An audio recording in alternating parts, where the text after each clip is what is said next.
or kausapin po natin, batiin natin ang ating katabi. Maganda ba ang umaga para sa iyo, kapatid? Yes, amen. Sige po, before we officially start our Sunday celebration, may we invite everyone to please stand up and join me with an opening prayer. Yes, Father God, thank you so much, Lord, for this wonderful and blessed morning. Salamat, Lord, because all throughout the day, we believe, Father, na Ikaw ang kasama namin.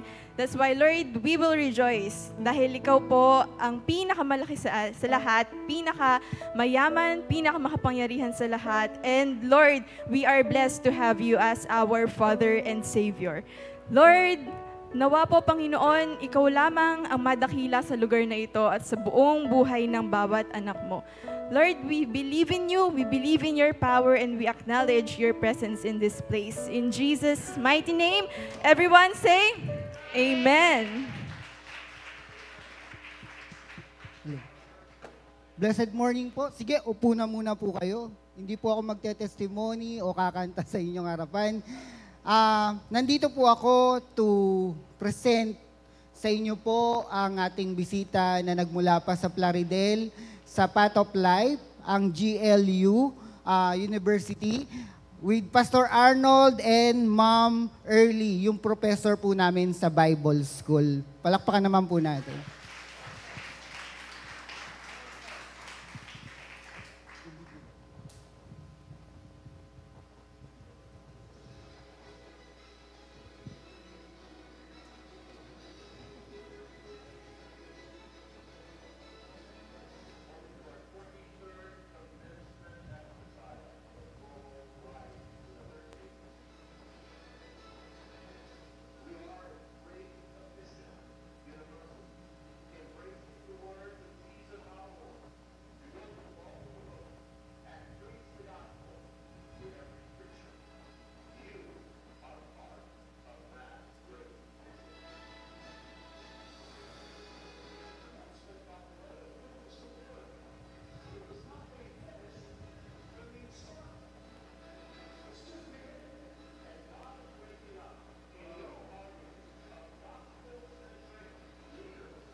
Jesus will surely bring lifelong change as well as global transformation through the power of God.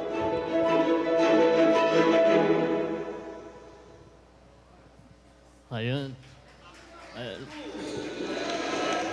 Umulit na lang. Magandang umaga po. Pasensya na po at sumingit ako. Ayan, meron pa pala.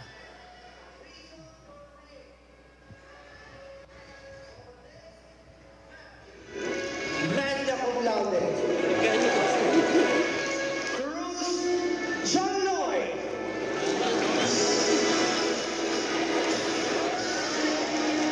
Flamenio Roalna Patricia. Magna cum laude. Bulgar Gabriel G. Guadalupe Marian. Summa cum laude.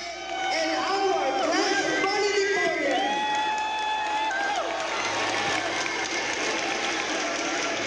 Toroma J. Mar.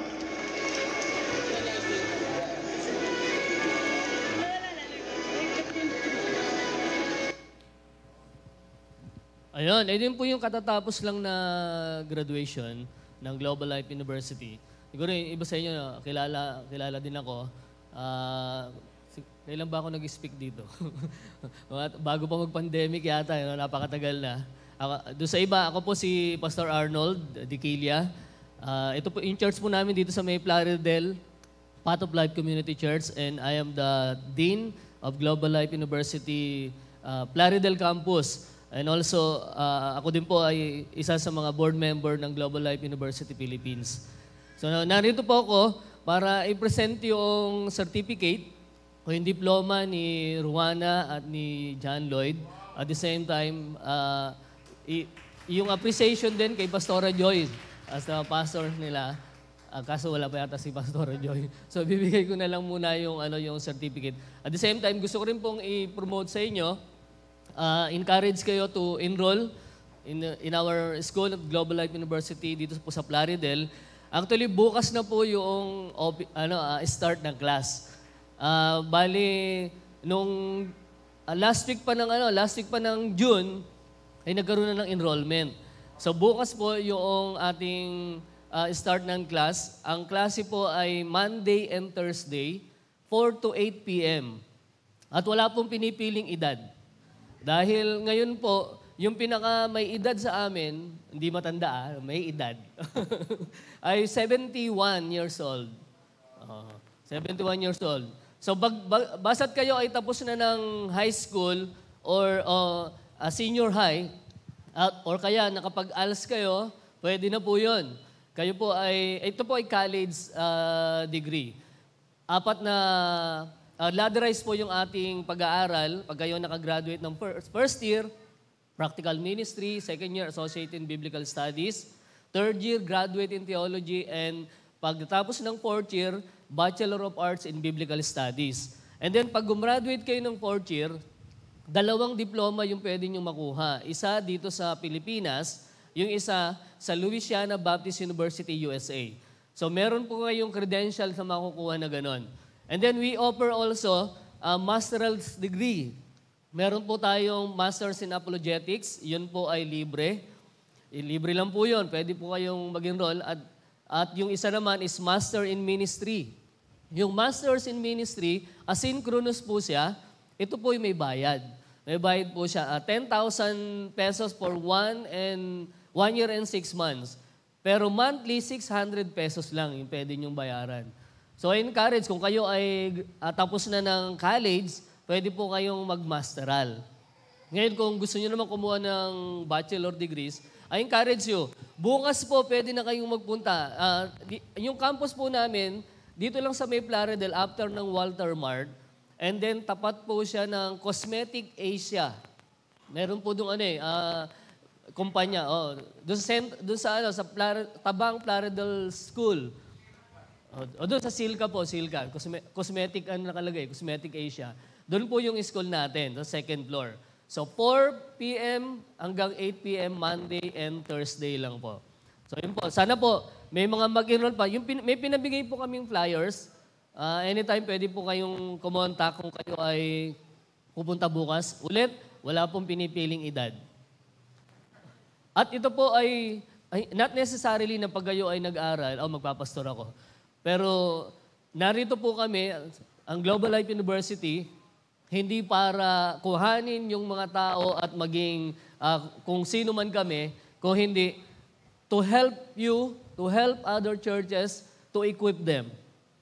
Naniniwala ako na nandito yung ibang mga graduates natin, si Ursel, si Ruana, si John Lloyd, ngayon po nag-aaral si Enzo.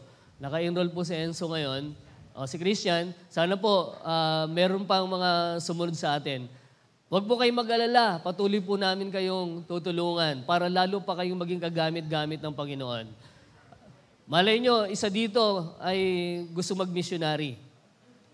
Ngayon po, meron po kaming focus, yung Indian Oceans Initiative. Yung Indian Oceans, meron pong 35 countries. And we need 2 missionaries sa bawat isang country na yon. Sino po yung gustong pumunta ng Pakistan? Pakistan. Ngayon din po, Thailand. Sino po yung gusto pumunta ng Thailand? Thailand, Australia. Ayan, Australia, meron po. And then Kenya, South Africa, yan po yung mga pwedeng puntahan natin. Malay nyo, pakisabi niya sa katabi mo, baka ikaw na yung hinahanap. Alam niyo po, yung gawain ng Panginoon wala sa 4 na sulok ng church. Wala po sa 4 na sulok ng building. Ang gawain po ng church ay nandoon sa labas. Narito po tayo just to equip at patuloy lang tayong palakasin, patatagin. Pero ang gawain po nandoon. Tayo po ligtas na. Pero yung mga nandun sa labas, hindi pa. Alam niyo po, nung galing ako sa Thailand, nagkaroon ako ng heart doon dahil nung nakita ko, pag bumalik pala ang Panginoon anytime, ang mga tao doon, 99.4% ay hindi kilala si Kristo. So, ibig sabihin, yung 0.6% na sinasabing Kristiyano, hindi pa po Christian yun. Hindi talaga Kristiyano, kundi may mga iba't ibang religion. So, ibig sabihin yun, 99 ang mapupunta ng impyerno. Tayo po ligtas na. Tayo po ang saya-saya natin kumakanta ng pagpupuri at pagsamba sa Panginoon. Pero yung mga tao nandoon, pagdating ng takdang panahon, sila ay maghihirap doon sa impyerno. Kaya I encourage everyone, gusto po namin kayong tulungan, gusto po namin kayong ma-equip. Di ba po mas maganda? Makita nyo po dito sa harapan na to na hindi lang isa ang nagpipreach sa inyo. Kung hindi, marami. Iba't iba yung nagpipreach. And I believe, doon po sa tinatawag na group of leaders, group of preachers, at hindi lang iisa. Lahat po kayo ay pwede.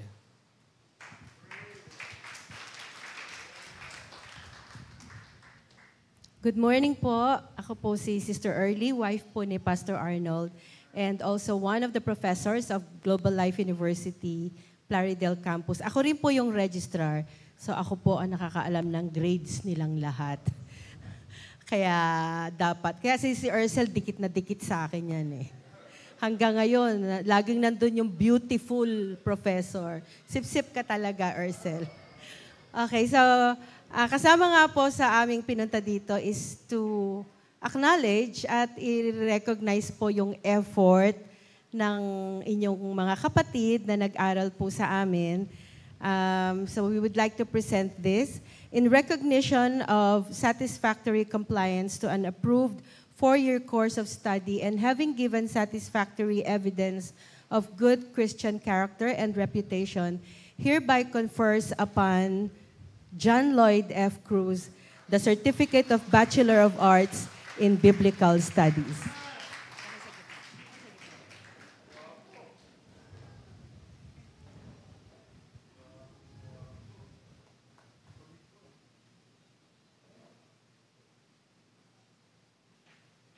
Congrats, Lloyd. Tsaka lang sa gilid, magpipicture pa tayo ulit mamaya. Next, Global Life University, Manila, Philippines, in recognition of satisfactory compliance to an approved 4-year course study and having given satisfactory evidence of good Christian character and reputation, hereby confers upon Rowana Patricia C. Flamenio the Certificate of Bachelor of Arts in Biblical Studies. At hindi lang po yan, there's more. Siya po ay isa sa magna cum laude ng batch nila.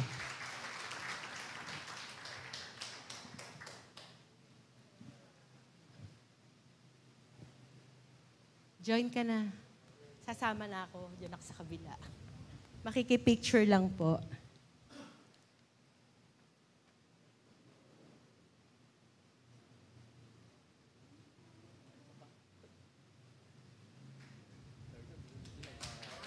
Wala pa. Ha? Wala pa. Hindi. Ano na lang natin. Andiyan na siya.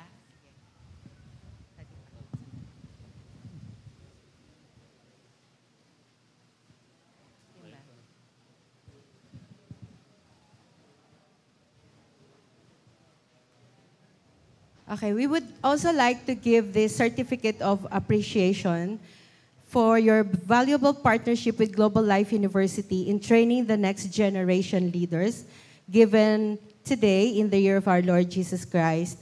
I'd like to call on Pastora Joy Samonte para po dito sa certificate of recognition.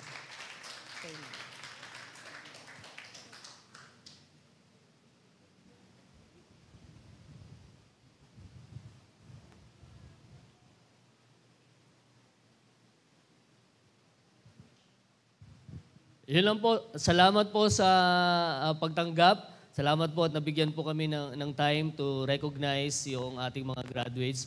I hope bukas po, kung meron pong nais mag-enroll sa inyo, we will help you. Along the way, 4 na taon, gusto namin po kayong ma-equip sa patuloy na paglilingkod sa Panginoon. Salamat po. God bless you all.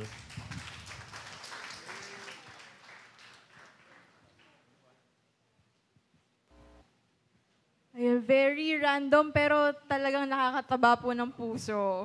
Congratulations po ulit sa ating mga bagong graduates. Ayan, wow, what a start of the day, di ba po? Talagang pagpapalain tayo ng Panginoon sa hindi natin talaga mga inaasahan. Katulad po nito, ang church po natin, I believe, ay pinagpala po ng ating Panginoon. Kaya po muli, tayo po ay tumayo at sama-sama po tayong umawit ng papuri sa ating Panginoon.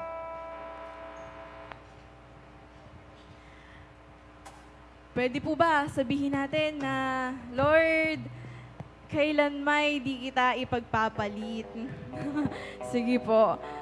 Ready natin ang puso natin at ang isip natin sa umagang ito dahil tayo po ay aawit ng para sa Panginoon. Kailan may di kita ipagpapalit pagkat sa piling mo'y langit, mahal na mahal kita, Panginoon.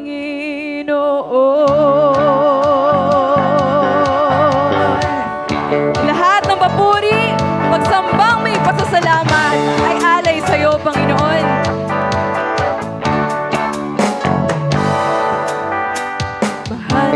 Mahal kita, Panginoon. Mahal na mahal kita, Panginoon. Kailan may di kita ipagpabalik, pagkat sa piling mo'y langit. Mahal na mahal kita, Panginoon. Minsan pa po,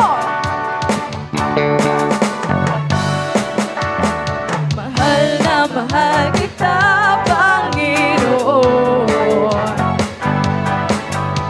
Mahal na mahal kita, Panginoon.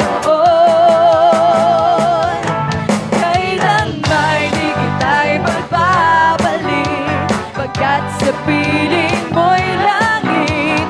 Mahal na mahal kita, Panginoon. Habang buhay, papupurihan ka namin, Lord.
Sa piling mo'y langit, mahal na mahal kita, Panginoon. Mahal na mahal kita, Panginoon. Mahal na mahal kita, Panginoon. Mahal na mahal kita,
kita, Panginoon.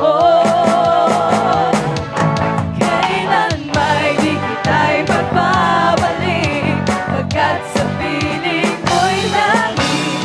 Mahal na mahal kita, Panginoon. Sa uling pagkakataon, mahal na mahal kita, Panginoon.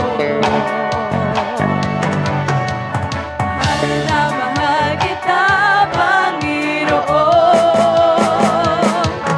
Kailan ba'y di kita'y pagbabalik, pagkat sa piling mo'y langit. Mahal na mahal kita, mahal na mahal kita, mahal na mahal kita, Panginoon.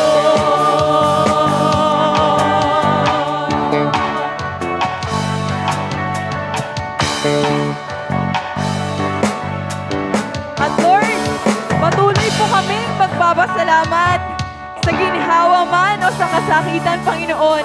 Salamat po.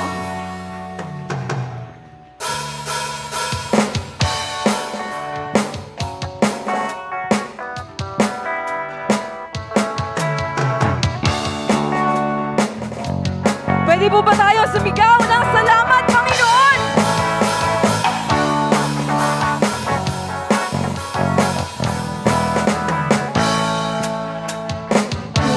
Aking mamasdan ang kalawakan, hindi ko maunawaan ang iyong dahilan kung bakit ako'y pinili mo't inalagaan. Di ko kayang isipin, hindi ko kayang sukatin ang pag-ibig mo, Jesus, na iyong binigay sa akin. Salamat, salamat, oh Jesus, sa pag-ibig mo. Walang ibang nagmahal sa akin katulad mo. Salamat, salamat, oh Jesus, sa pag-ibig mo. Ako'y magsasaya sa piling mo.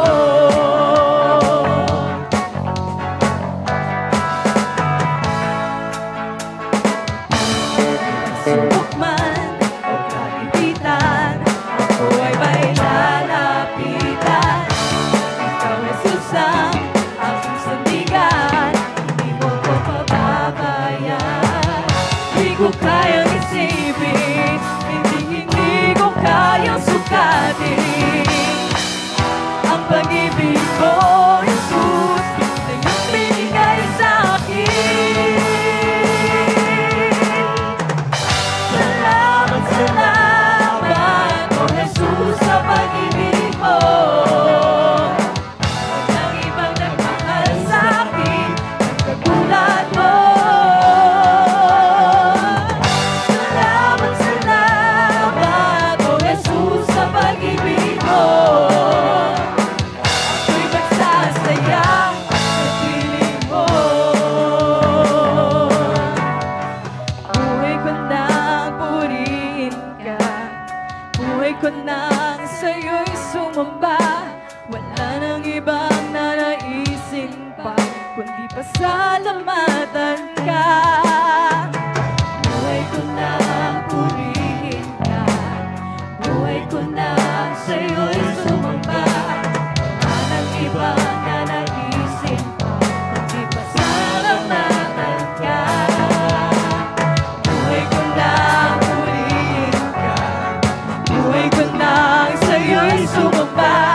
Wala nang ibang nanaisin pa, kundi pasalamatan ka. Buhay ko nang purihin ka, Lord. Buhay ko nang purihin ka, buhay ko nang sa'yo'y sumamba.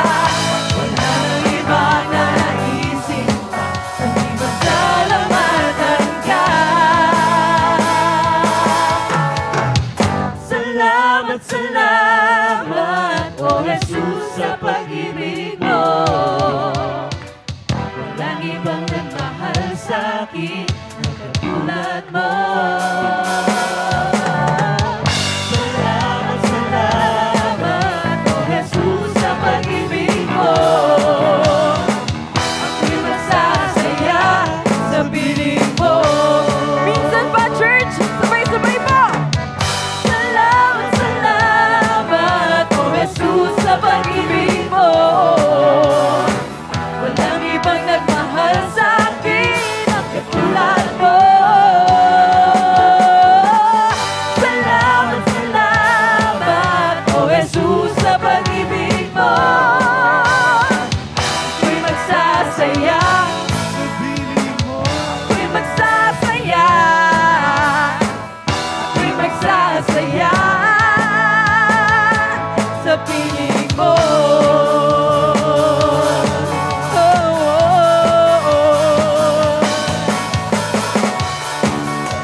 Patuloy po tayong magpasalamat, maging sa ginhawa man o sa kagipitan.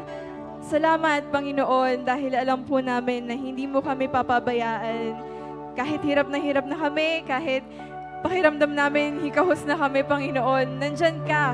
Kaya po patuloy na may pag-asa. May pag-asa sa buhay, Lord, dahil kailanman hindi ka aalis, hindi ka mawawala, Lord. Kaya salamat po.